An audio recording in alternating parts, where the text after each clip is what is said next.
ম্যান্দা ভাত নাম শুনছেন কখনো বা খেয়েছেন কখনো?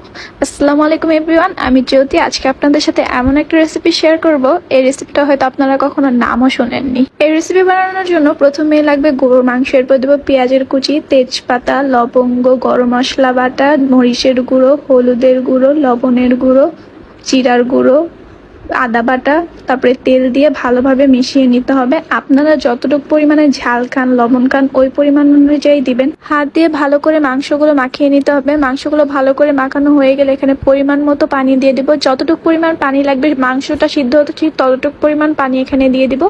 পানি দেওয়ার পর হচ্ছে কি এটাকে চুলায় বসিয়ে দিব। চুলায় বসিয়ে মাংসটা সিদ্ধ করে নিব ভালো করে। এই মাংসটাকে চুলায় অনেকক্ষণ পর্যন্ত কুক করতে হবে, যে পর্যন্ত না মাংসটা ভালোভাবে কুক হয়ে যায়, নরম হয়ে যায়।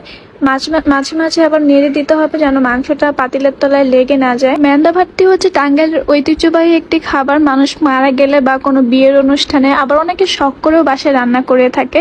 এরপর যে এখানে পানি দিয়ে দিব। পানিটা যখন ফুটতে শুরু করবে, চালের গুঁড়ার মধ্যে এই পানিগুলো দিয়ে চালের গুঁড়াটাকে ভালোভাবে মিশিয়ে নিতে হবে।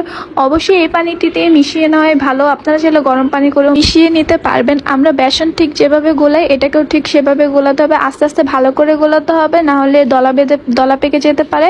সুন্দর করে গলিয়ে একটা ভালো ডো বানিয়ে নিতে হবে। ঠিক দেখেন এরকম একটা স্মুথ একটা কনসিস্টেন্সি থাকবে। এরপর ব্যাটারটি ওই তরকারির মধ্যে সুন্দর করে ঢেলে দিব। এক হাত দিয়ে ঢালতে হবে, আরেক হাত দিয়ে অনবরত নাড়তে হবে, না হলে দলা পেকে যাওয়ার সম্ভাবনা থাকে। ব্যাটারটি পুরোটা দিয়ে ভালোভাবে নেড়ে এটাকে কিছুক্ষণ রান্না করে নিতে হবে, যেন চালের গুঁড়োগুলো দেওয়া হয়েছে ওগুলো যেন ভালোভাবে কুক হয়ে যায়।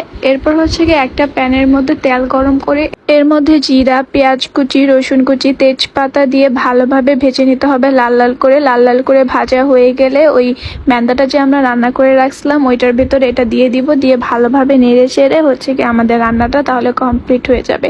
এটা হচ্ছে টাঙ্গাইলের একটা ঐতিহ্যবাহী খাবার। আপনারা বাসায় একবার হলেও ট্রাই করবেন। আর আপনাদের এলাকাও যদি এই রান্নাটি হয়, এই রান্নাটির নাম কি অবশ্যই কমেন্ট বক্সে জানিয়ে দিবেন। শুনেছি জামালপুরের এলাকায় এটাকে মিল্লি ভাত বলা হয়, আমাদের এখানকে সবাই ম্যান্দা বলে থাকে। নামানোর আগে গরম মশলা গুঁড়ো, জিরা গুঁড়ো দিয়ে আর কিছুক্ষণ নেড়ে চেড়ে এটাকে না খাওয়ার জন্য একবারে রেডি হয়ে গেছে। এখন চাইলে গরম ভাতের সাথে বা রুটির সাথে খাওয়া যায় এটা। ভিডিওটা ভালো লাগলে অবশ্যই লাইক কমেন্ট করে পাশে থাকবেন। আর এরকম ইন্টারেস্টিং ভিডিও পাওয়ার জন্য পেজটাকে ফলো করে দিবেন। ধন্যবাদ।